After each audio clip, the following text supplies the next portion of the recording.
Nakita na kagabi sa isang punerarya sa Santa Rosa, Laguna ang bangkay ng tourist driver na 6 na araw na pong nawawala. Hindi pa nakikita ang sasakyang huli niyang minaneho kaya naman hininalang biktima siya ng karnaping. Darito ang report ni Bam Alegre.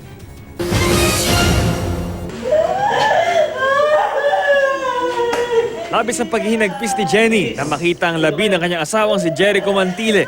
Bakas kasi ang paghihirap na naranasan niya bago tuluyang pinatay. Halatang ginapos, binugbog, hinampas na matigas sa bagay sa ulo at saka sinakal ang kanyang asawa. July 6 nang huling makausap ni Jenny ang asawa niya na isang tourist van driver. May isinakay daw siyang kliyente sa Pasay City na ihahatid sana sa Pagsanhan Falls sa Laguna.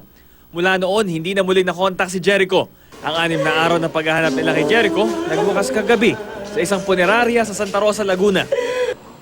2 miss call, yun lang ang huling-huling nag-appear na.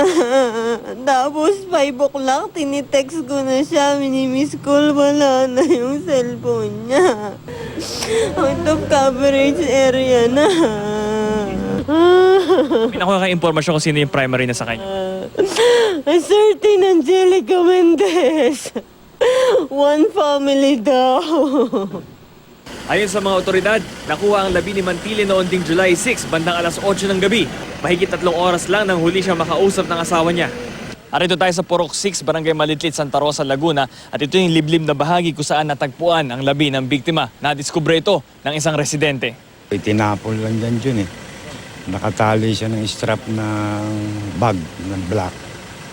Tapos nakadapa siya pero hindi namin makita yung mukha hanggat hindi dumadating yung soko eh. Hindi na na-recover ang kulay abang grandiya na minaneho ni Mantile. Kaya posibleng biktima siya ng carnapping ayon sa investigador. Hinihinalang isang sindikato ang nasa likod nito.